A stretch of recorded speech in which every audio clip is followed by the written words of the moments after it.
Агенцијата за финансиска поддршка во земјоделството и руралниот развој ги потсетува сите млади до 40 години кои сакаат да поднесат барање за добивање на финансиска поддршка преку мерката 113, поддршка за поттикнување на земјоделското производство.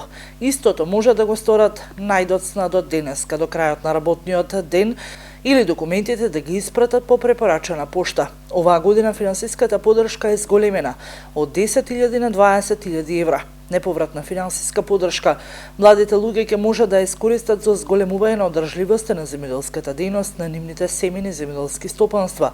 Сите млади земјоделци што ќе конкурираат и ќе ги исполнат пропишаните услови ќе добијат неповратна финансиска поддршка од 20.000 евра. Барателите на оваа поддршка потребно е да креираат електронско барање со податоци за локација на инвестицијата и електронски да ги прикачат со понудата, деловниот план за предлог инвестицијата и истите на крај да ги испратат по пошта или да ги донесат лично во агенцијата. Барањата и целата документација може да се најде на веб страната на агенцијата, а еден барател може да поднесе само едно барање за една мерка или најмногу две барања по различни мерки, земајќи ги во предвид и останатите мерки од програмата за финансиска поддршка за руралниот развој.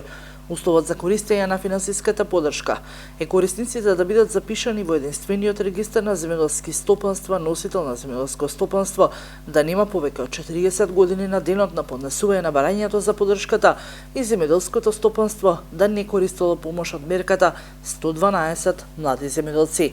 Во Струмица засега нема официјална информација колку од младите сакаат да станат млади земјоделци и да ги искористат 20.000 евра кои ги нуди агенцијата. Официјалните резултати, колку млади аплицирале, ќе се знае утре.